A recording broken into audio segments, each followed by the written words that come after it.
Hello everyone, welcome to Algebra 1, Lesson 82. So we are going to be talking about systems of equations with subscripted variables. So something that has a subscripted variable is when it has a little letter down below. So for example, if I want to represent something with an R, but I want to further identify this variable with a subscript, let's say A, it looks like this. So I could say R sub A, because A is my subscript. So I use this to identify my variables a little bit more. For example, let's read the paragraph that's at the top of your lesson today on page 294. So it says, in lesson 96, we will introduce uniform motion word problems. So don't worry about that right now. But these problems will require the use of variables that represent rate or speed and variables that represent time. Rather than use the usual variables of x, y, and z, we will use variables that are easy to associate with the words in the problem. If we need a variable to represent the rate of Mike, we will use r sub m, which can be read as the rate of Mike or r sub m. So r for rate and m for Mike. If we need a variable to represent Joni's rate, we will use r sub j, which can be read as the rate of Joni or r sub j. So r for rate and j for Joni. Makes sense, right? In the same way, Bud's time and Sadie's time will be represented by the variables t for time sub b, so b for Bud, and t for time sub s, s for Sadie. So that can be read as the time of Bud and the time of Sadie, or as t sub b and t sub s. The first problem we will solve involves the rates and times of Annie and Pat and uses the variables r sub a and t sub a and r sub p and t sub b. So looking at this system of equations, this is the equation we're given. R sub a times t sub a plus r sub p times t sub p equals 320. I know that r sub p is 50, t sub p is 4, and t sub a is 3. So I substitute what I know into the equation. So I know r sub a. No, I don't have anything for r sub a, so I can't do anything with that one. It's going to stay as r sub a. T sub a I know is 3, plus r sub p is 50, t sub p is 4. I know I'm multiplying these things. Equals 320. So I have 3 r sub a, I'm going to just move that around because that's the normal form I'm used to seeing it in, plus 50 times 4 is 200, equals 320. Subtract 200 from both sides. I get 3 r sub a equals 320 minus 200 is 120. Divide both sides by 3, and I get that r sub a equals 120 divided by 3 is 40. And now I could put that back into my original equation and have 40 times 3 plus 50 times 4 equals 320, and then solve that to check, which I'm not going to do for time's sake right now. Okay, let's look at our next example. R sub t times t sub t. So this would be the rates and times of a rabbit and a turtle. So the turtle I represent with my r and t sub t, and here the rabbit I represent it with my sub r's. So r sub t I know is 2. T sub t, oh interesting. T sub t it says is equal to t sub r. So I'm going to put t sub r in place of t sub t. Because that way, even though I can't get rid of my variable here, these will both be the same variable. So I will be able to simplify. It's just like having two x's in the problem. I'll only really be solving for one variable. So I'm going to put t sub r here because I can substitute it since t sub t is the same as t sub r.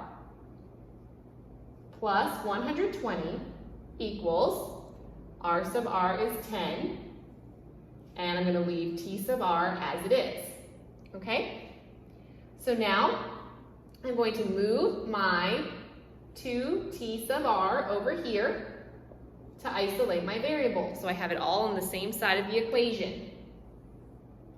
Leaves me with 120 equals 10 minus 2 is 8. So I have 8t sub r.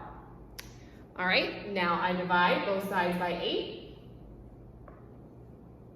And I get, let's see, that would be 115 equals t sub r.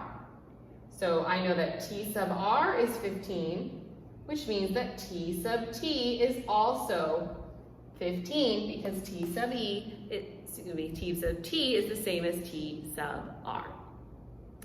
Okay, then you could put all of this back into your original equation and solve in order to check. Okay, now let's try 2 more.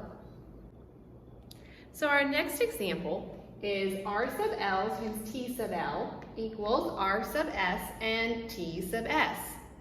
So here I have r sub l is equal to 40, r sub s equal to 80, and t sub s is equal to t sub l minus 5. So when I substitute, for my r's, it's easy. R sub l is 40, and r sub s is 80. But t sub s is equal to t sub l minus 5. So I have to insert that into my equation. So that means I'm going to keep my t sub l, because when I insert t sub l minus 5 in place of t sub s, that means I still have the same variable. I'm still solving for the same variable. So t sub l here, and then instead of t sub s, I have t sub l minus 5. But this is perfectly fine to do, okay? So now I need to first simplify on this side. So I have 40 t sub l equals 80 t sub l minus 80 times negative 5 would be a negative 400. Now I want to isolate my variable. So I'm going to move my variable over here, minus 80 t sub l minus 80 t sub l. Yes, it's going to give me a negative, but that's okay. All right, so 40 minus 80 gives me a negative 40. T sub l equals negative 400. Divide both sides by that negative 40. I'm going to have to write my answer over here because I ran out of room. T sub l is equal to, over here, my negative 40s cancel out, leaving me with just t sub l. Negative 400 divided by negative 40. Well, I know a negative divided by a negative cancels it out, so it's going to be a positive. Okay? I can easily see that I can get rid of those first zeros, so I just have 40 divided by 4, which is 10. So t sub l is 10. Then to solve for t sub s, that would be 10, put that in place of t sub l, minus 5. So t sub s is equal to 5. And now I've solved for all of my variables. All right, let's try the next one. R sub f times t sub f equals r sub e times t sub e. I know that t sub f is 16, t sub e is 12, and r sub e is r sub f plus 15. So instead of r sub e, I have to replace that with r sub f plus 15 times t sub e is 12. Then on this side, I keep my r sub f, because I don't know what it is, times t sub f is 16. Okay, now I simplify. Now I'm going to rewrite this with my number in front. That's just the order I'm used to seeing it in.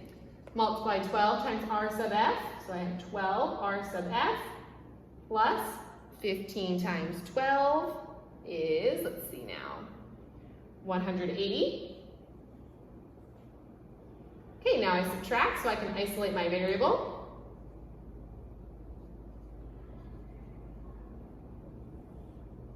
I have 4 r sub f equals 180.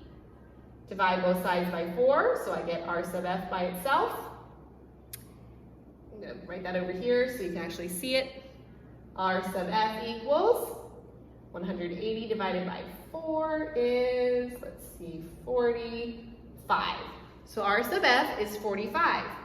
Now I still want to solve for r sub e. So that would be 45 plus 15. So r sub e is 60. That's all you got to do, okay? Super simple, right? Pause now and do your practice. Okay, you should be back with your answers. For letter A, r sub a is 130. You should have multiplied r sub a times 2 plus 50 times 4. 50 times 4 is 200. Subtract that from both sides.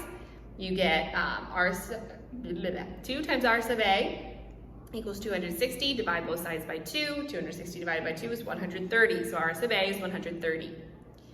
Letter B, you should have t sub r is 20 and t sub t is 10. So you had to multiply 10 times t sub t plus 200 equals 15 times t sub t plus 10, and multiply through like that. If you have any questions about how to do these problems, just let me know and I'd be happy to help you. Love you guys. See you in our next lesson. Bye.